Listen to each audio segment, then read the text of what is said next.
Bonsoir et bienvenue dans cette édition de l'Info Soirée. Nous sommes le lundi 25 novembre. Voici les titres. 3 semaines après avoir été violemment agressé à coups de samouraï à la tête, Yannick Luc se confie à Télé+. Toujours hospitalisé, il revient sur le jour du drame pour la première fois et nous raconte le cauchemar qu'il a vécu. Salaire minimum, le patronat et les syndicats divisés sur un chiffre de 10 200 roupies évoqué. Désaccord également sur les chiffres de l'inflation, de la croissance et du taux de chômage, du Bureau des statistiques pour la Réunion sur la compensation salariale. L'incendie de Cité Longère, une somme d'1 129 000 roupies décaissée à ce jour par l'État pour 35 familles de sinistrés. Affaire Boskalis, la Cour se serait montrée trop clémente envers Sidi Chedi et Prakash Mantroua, selon le bureau du DPP qui a déposé 2 points d'appel en Cour suprême. Il avait eu une partie du visage et du crâne sectionnés après une violente altercation avec 3 individus dans un supermarché à Balaklava. Yannick Luc, 23 ans et agent de sécurité de son État, était sur son lieu de travail ce jour-là. Il se dit être toujours traumatisé après cette agression d'une rare violence. Il était incapable de s'exprimer depuis ce drame. Pour la première fois, il revient sur ce qu'il a vécu le samedi 2 novembre dernier. Mima Omir a été à sa rencontre. Le 2 novembre, étant nous sortis la mer, nous n'arrêtons que d'un supermarché. 3 individus descendent d'un van couleur blanc. Oh, mais moi, je suis beau-frère de supermarché. Je suis venu. Je suis venu couper moi. Un tape un coup de pied les deux. Un coupe moi le figure. Avec un katana, l'autre là, il bat un coup de batte de baseball le pied. Vu que mon patin non, il me défend moi. Je suis bizarre, ou d'un moyen pour moi cacher. Les temps opérant de supermarché, on va gagner les temps même pour la cachette de une coupe moi. Non, pas contre. Les temps l'infini coupe moi, mon sang tu bout la tête là tombe. Les temps bananes sorti dans les, mon ramasse bout la tête là, mon remet de sa place. Un bout environ 15 cm. DOT sectionné. C'était là, il y a un peu mieux, mais si vous regardez mon figure, c'était pas pareil. Mais pour moi personnellement, la loi est bien pénale, c'est pour tout le monde. Il n'est pas possible qu'il y ait un monde qui coupe moi aujourd'hui. Lundi, grand matin, il rentre l'école, midi, l'idéo, comme si rien n'était. Quand la loi était de Maurice, nous pénal la loi pour tout le monde. On a même démoralisé. Ah, ben, je fais bien peur pour rester dans l'hôpital, même comme pour gagner des choses aussi. Je fais bien peur pour rester moi. Parce que, vu qu'il y a une liberté conditionnelle, là, là, pas aucun sanction avec eux. Vu qu'ils ont fini de faire 25 jours à l'hôpital, on va péter un non. Et là, j'ai déjà un peu traumatisé. Parce qu'il y a des enfants, madame. Même mes enfants aussi sont traumatisés avec ça. 10 200 roupies, c'est le montant proposé par les syndicats pour le salaire minimum. C'était lors de la première réunion du National Wage Consultative Council cet après-midi. Jusqu'ici, aucun consensus n'a été trouvé car le patronat est réticent à valider ce montant. Le président du National Wage Consultative Council, Bijay Kumarapana, déclare qu'aucun accord n'a été trouvé lors de la rencontre des membres du board cet après-midi. Là, pour l'instant, nous payons un consensus. La position qui est technicien, c'est venu. Alors, nous payons un consensus. Alors, nous attendons, parce que les 4, nous pas déblayer du terrain. Bon, la proposition des comités techniciens, nous pas déposée parce que le fait qu'il n'y a pas encore un agreement là, nous pas aller en banque, nous, l'ONCIF, parce qu'il n'a pas encore décidé. Pradip Durson de Business Mauritius affirme que l'éventuel montant du salaire minimum proposé sera étudié. Le chiffre qu'il est envisagé, c'est un chiffre de 9 700, plus un allowance de 500 roupies. Alors le guaranteed income, ce sera 10 200. Et puis au fil des 5 prochaines années, le allowance peut être absorbé. Et puis pour une compensation salariale.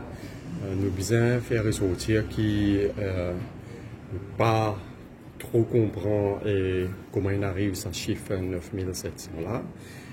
Nous finissons demande des précisions et nous pouvons étudier quel impact ça peut avoir dans différents secteurs de l'économie. De son côté, le syndicaliste Rachid Imrit insiste que le salaire minimum doit atteindre 10 200 roupies. Nous devons insister que le minimum wage n'est pas qu'à rester 9 000 roupies. Il a besoin de bouger à la hausse et nous devons rester constants dans nos demandes qui est besoin de ramener à 10 200. Et nous peut dire qu'il est capable de mener à 10 200. Tout le monde peut gagner 1200 roupies. Et pour bien basculer ça 1200 roupies là, le salaire, tout les travailleurs privés et publics, de façon qui minimum wage devient 10 200.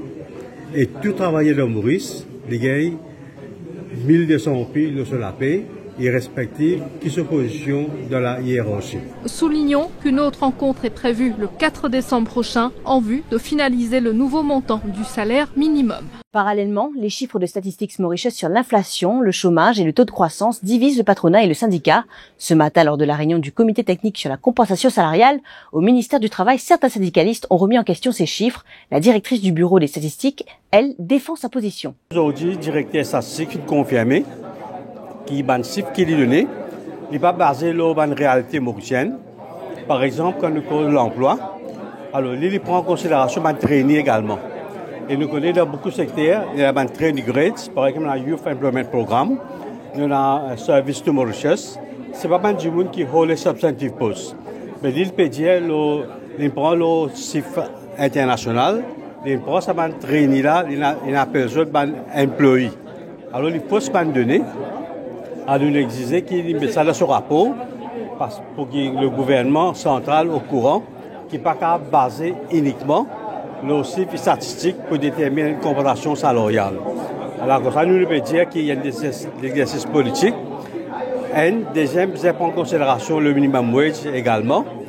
Et troisième, il y a une donnée qui peut arriver en aujourd'hui avec la fin de l'année, qui est bureau statistique qui peut confirmer pour prendre en considération.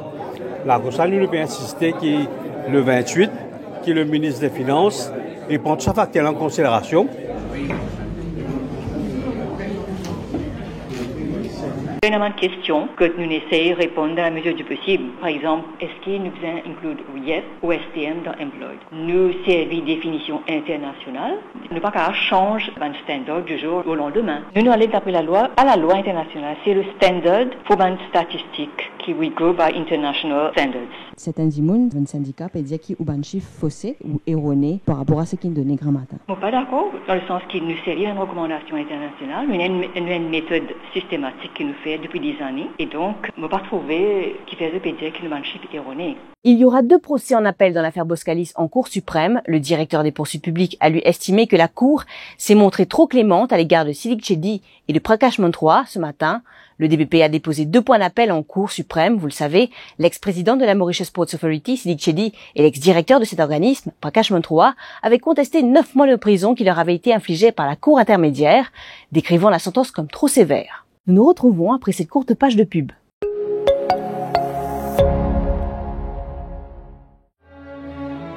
Avec Anchor Life et sa formule Heart Max et Move Max, retrouvez tous les bienfaits des stérols végétaux pour un cœur en bonne santé et un corps sain rempli de tonus.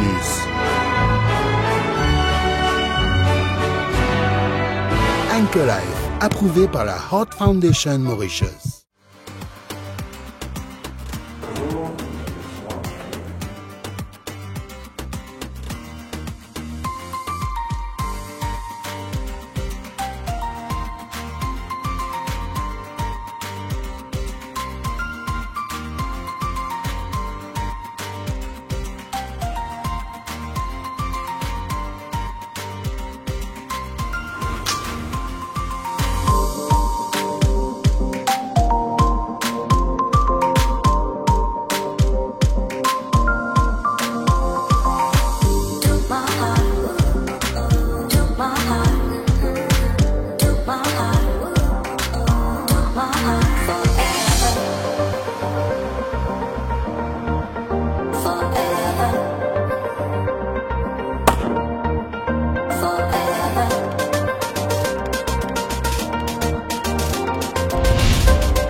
Changer de vie avec Polycolor.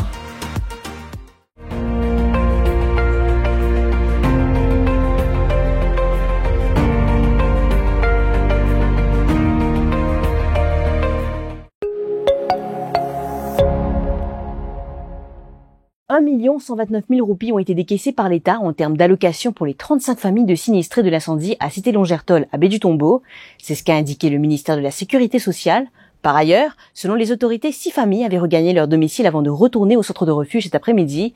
Quant à la reconstruction des maisons, la NHDC procède actuellement à une réévaluation de celles ravagées par les flammes. La pétition électorale déposée en Cour suprême par Pritam Siwuchen, candidat battu du Reform Party, a été appelée ce lundi en Cour suprême devant le chef juge Eddie Balanci. Pritam Siwuchen demande l'invalidation de l'élection d'Ivan Kolendavelou dans la circonscription numéro 19, Stanley Rose-Hill. Il parle de bribe électoral massif. Mais l'affaire a été entendue aujourd'hui et ça a été fixé pour le 13 janvier. Alors, bien sûr, les autres partis ont dit qu'ils vont résister à l'application et on a demandé à la Cour si on peut avoir une date assez vite et effectivement ça va être entendu le 13 janvier. Merci. Et le senior counsel Ramin Chetty, qui représente Ivan Kolendavelou, a objecté à la pétition et a demandé un renvoi de l'affaire qui sera entendu le 13 janvier 2020. Parlons sport à présent. La 3e journée de la Coupe des clubs des champions de l'océan Indien de handball a pris fin aujourd'hui au gymnase de Phoenix.